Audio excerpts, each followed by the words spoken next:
श्रोता प्रेमियों, मैं राम सागर शास्त्री आप लोगों के समक्ष रखने जा रहा हूं एक प्रसंग, भरथरी का वैराग्य। कि उज्जैन नगर में किसी समय नपु चंद्रसेन का शासन था, रहती थी प्रजा प्रसन्न सदा, ऐसा सुंदर संचालन था। देखिए, उज्जैन नगर में महाराज चंद्रसेन का शासन था। उनके शासन काल में प्रजा बड़ी प्रसन्न थी। महाराज चंद्रसेन की रानी का नाम रूप देवी था, जो तन मन धन से अपने पति की सेवा करती थी। कि पटरानी का पद पाकर भी पति पर बलिहारी जाती थी, वह फूलों की सही या वाली सेवा में समय लगाती थी। रानी के 2 पुत्र और 1 कन्या थी, जिसमें कन्या मैनावती का विवाह राजा ने धौलागढ़ के राजा पद्मसेन के साथ कर दिया, जिससे गोपी चंद का जन्म हुआ था।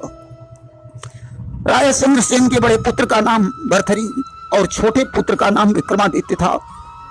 धीरे धीरे दोनों पुत्र बड़े हो गए। राजा ने भरथरी का विवाह सिंघल द्वीप की राजकुमारी पिंगला से कर दिया। कुछ दिनों के बाद राजा के हृदय में वैराग्य उत्पन्न हो गया। उसने भरथरी को राज्य दे दिया और जंगल में तपस्या करने चला गया। कि वैराग्य सताया राजा को, घर बार छोड़ प्रस्थान किया, सब छोड़ राजपद की ममता, हरि के चरणों का ध्यान किया। अब भरथरी उज्जैन का राजकाज देखने लगे। भरथरी बड़े धर्मनिष्ठ ज्ञानी और भगवान शंकर के परम भक्त थे, परंतु उनकी रानी पिंगला बड़ी कुटिल हृदय वाली, अत्यंत रूपवती और उल्टा स्त्री थी। कहा जाता है, सुंदरता तभी शोभा देती है जब उसके गुण भी सुंदर हो। जैसे कोई फूल देखने में बड़ा सुंदर हो, परंतु उसमें सुगंध न हो, तो उसके सुंदर होने से क्या फायदा है। इसीलिए शरीर की सुंदरता से गुणों की सुंदरता अधिक महत्व रखती है। कि उसके शरीर की शोभा से रति प्रभा मंद पड़ जाती थी, उसके उजले मुख की आभा बिजली का मान घटाती थी। पिंगला बड़ी सुंदर थी। राजा भरथरी पिंगला को बहुत चाहते थे। गोस्वामी बाबा तुलसीदास जी ने सत्य ही लिखा है कि राखी नारी यद्यपि उर्माही, युवती शास्त्र भूप बस नाही। स्त्री को भले ही अपने हृदय में स्थान दे दिया जाए, परंतु युवती शास्त्र और राजा ये किसी के बस में नहीं होते हैं। और भी लिखा कि भ्राता पिता पुत्र उर्गारी, अपुरुष मनोहर निरखई नारी। भाई हो चाहे पिता हो, भले ही पुत्र क्यों न हो, स्त्री सिर्फ मनोहर पुरुष को देखती है। राजा के यहां घोड़ों की देखभाल करने वाला एक नौकर था, जिसे अश्वपाल कहते हैं। रानी ने एक दिन अश्वपाल को देखा और विचार करने लगी, यह नौकर कितना सुंदर और जवान है। राजा को तो राज दरबार देखने से ही फुर्सत नहीं है, आज तो क्यों नहीं इस अश्वपाल से प्रेम कर लिया जाए। आज इसने दासी भेजकर अश्वपाल को महलों में बुलवाया। कि अश्वपाल महलन बुलवाई, और रानी लीन होने बढ़ाई, और उससे प्रेम कर लिया। अश्वपाल हृदय में विचार करने लगा, अगर मैंने रानी की बात को ठुकरा दिया तो मौत के मुंह में जाना पड़ेगा, और अगर ये राजा भरथरी को मालूम हो गया तो भी मौत के घाट उतरना पड़ेगा। राजा तो जब जान पाएगा तब मुझे मौत की सजा देगा, परंतु रानी की बात यदि नहीं मानी तो यह अभी त्रिया चरित्र फैलाकर मुझे मरवा डालेगी। अस्त उसने रानी की बात को स्वीकार कर लिया। अब तो दोनों एक दूसरे से छुप छुप करके मिलने लगे। एक दिन की बात है, जब अश्वपाल रानी से मिलने के लिए गया। उसी समय विक्रमादित्य आ गए। ऐसा करिश्मा देखकर विक्रमादित्य का हृदय घृणा से भर गया। विचार करने लगे, ये कैसी स्त्री है जिसने मेरे कुल में दाग लगा दिया। मुझे मौका पाकर यह बात भैया भरथरी को बतानी पड़ेगी। विक्रमादित्य चुपचाप वहां से चले गए और इधर रानी ने विचार किया कि विक्रमादित्य हमारे रास्ते का रोड़ा है, आज तो इस रोड़े को हटाना पड़ेगा। गोस्वामी तुलसीदास जी लिखते हैं कि काहन पावक जारी सक, कान समुद्र समाई, कान करे अबला प्रबल, के ही जग काल न खाई।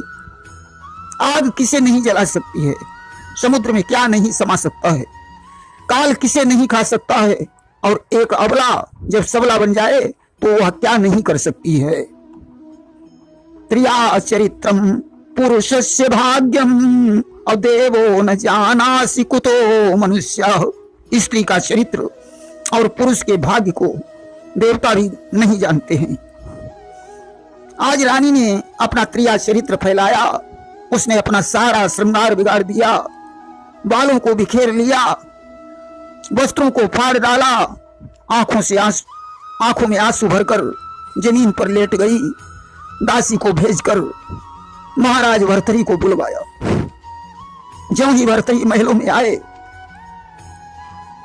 रानी जोर से रोने लगी कि जब स्वामी को आते देखा तो त्रिया चरित्र दिखाने लगी, नीचे को करके सर अपना नैनों से नीर बहाने लगी। भरथरी ने कहा, प्रिय आज तुम्हारा ये हाल क्यों है? यह प्राण प्रिय है ये क्या, बोलो बेढंगा ढंग कैसा, क्यों सूरजमुखी झुकी सी है, पूनों का आज चंद्र कैसा,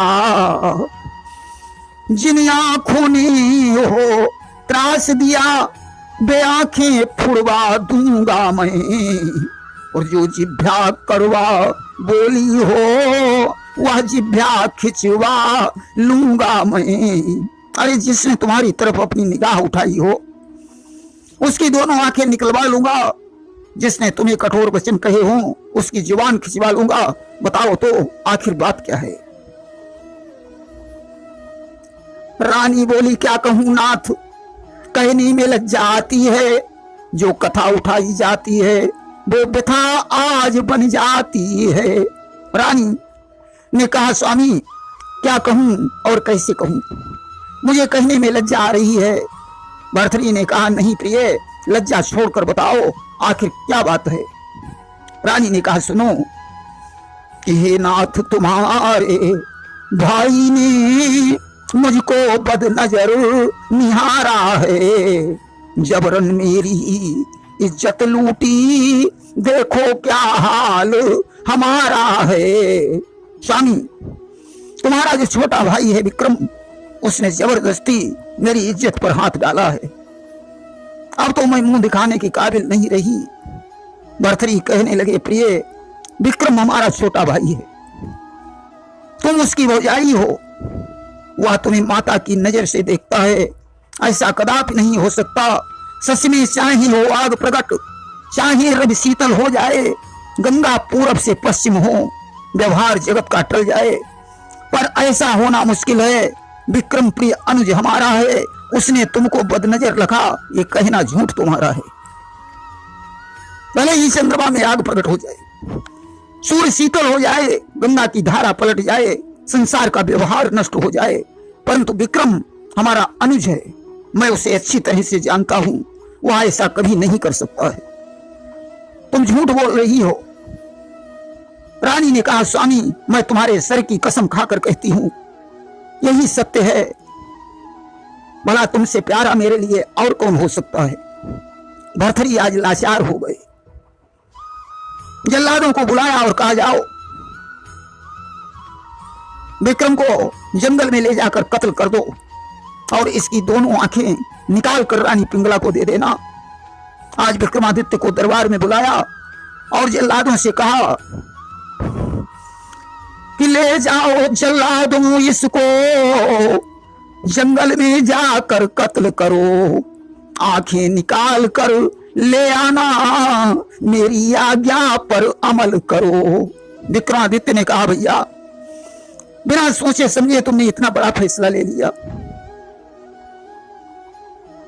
कि हे भाई मुझको बतलाओ यह कैसा भाईचारा है। मैं निरपराध हूं, दोष नहीं, नारी ने ढोंग पसारा है। अरे भैया मैं सत्य कहता हूं, मैं निरपराध हूं, ये स्त्री की चाल है। अरे यह उल्टा है, आज मुझे मरवा रही है या कल तुम्हें भी मरवा देगी। मैं तो मारा ही जाऊंगा या तुमको भी मरवा देगी। विश्वास मान मेरे भैया, ये शीघ्र जुल्म करवा देगी। विक्रमादित्य ने बहुत कुछ कहा, परंतु भर्तरी तो रानी के ऊपर आंख बंद करके विश्वास कर रही थी। जिस समय जल्लाद विक्रमादित्य को लिए जा रहे थे, उसी समय एक बूढ़े मंत्री को विक्रमादित्य पर दया आ गई। उसने जल्लादों से कहा विक्रमादित्य को मारना नहीं, या निरपराध हैं, इनको ले जाकर इनके मामा के राज्य में छोड़ देना और किसी हिरण की आंखें निकालकर रानी को दे देना। आज जल्लादों ने ऐसा ही किया, विक्रमादित्य को छोड़ दिया।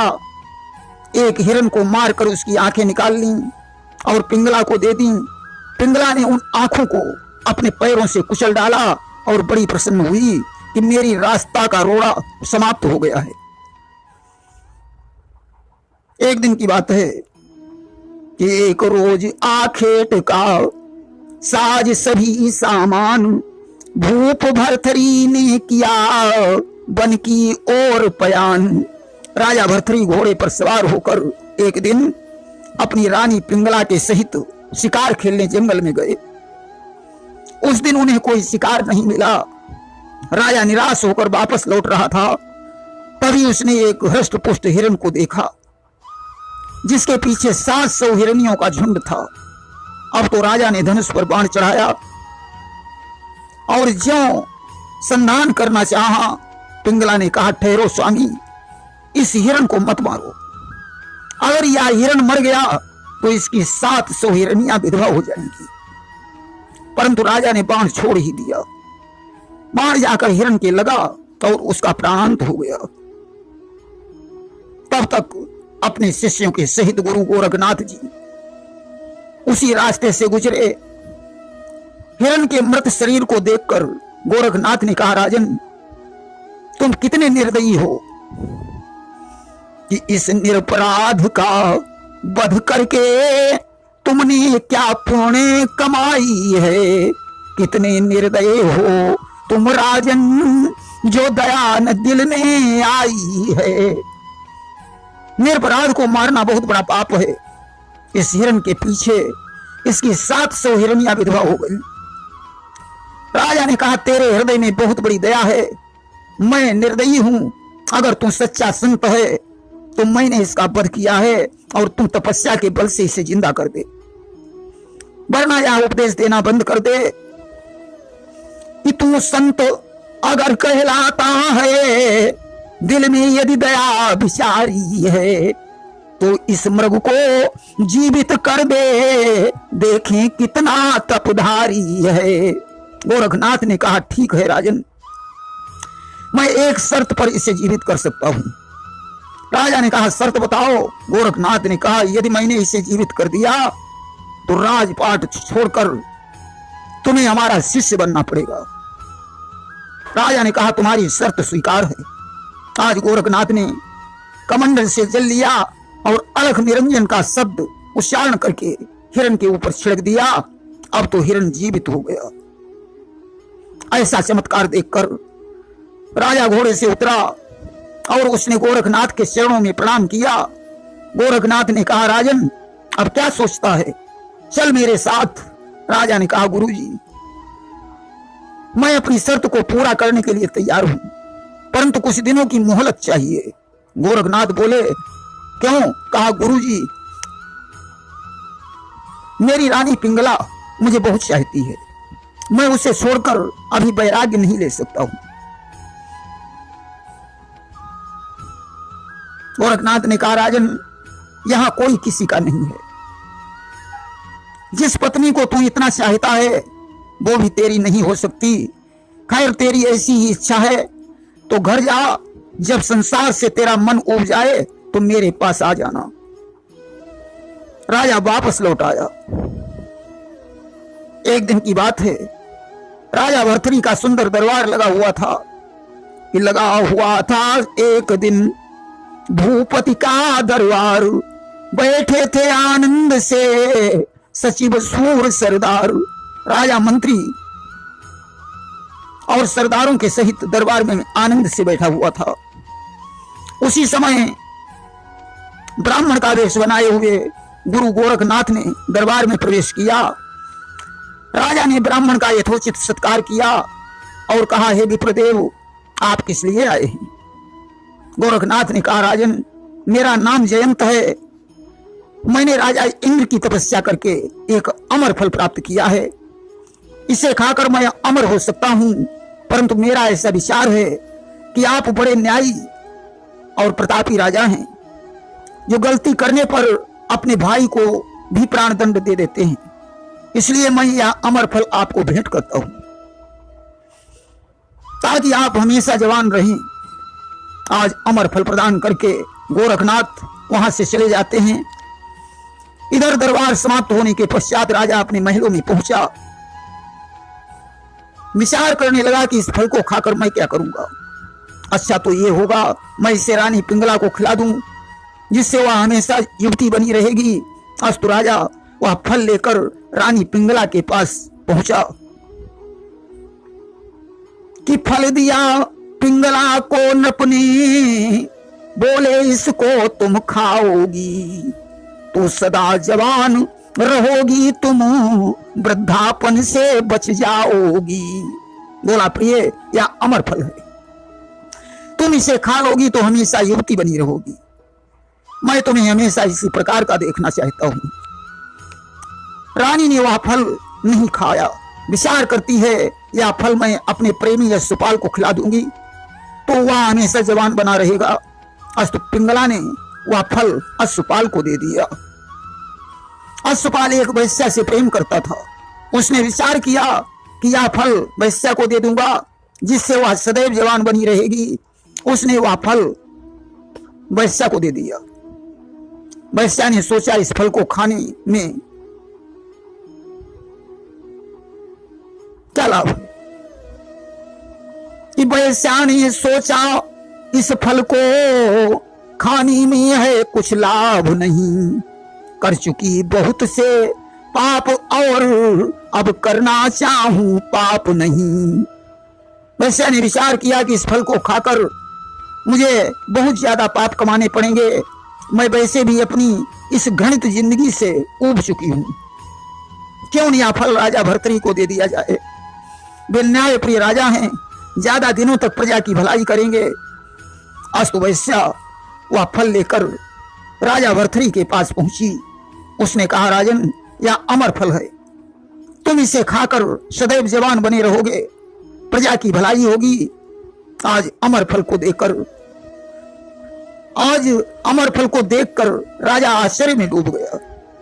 विचार करता है, यह तो वही फल है जिसे मुझे ब्राह्मण ने दिया था। उसने वैश्या से पूछा, ये फल तुम्हें किसने दिया? वैश्या बोली, मुझे ये फल अश्वपाल ने दिया था। अब तो राजा समझ गया कि हमारी रानी का अश्वपाल से कोई नाजायज संबंध है। सज्जनों,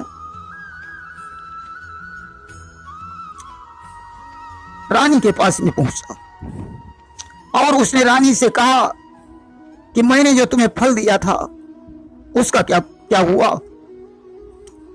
रानी ने कहा, वो फल तो मैंने खा लिया।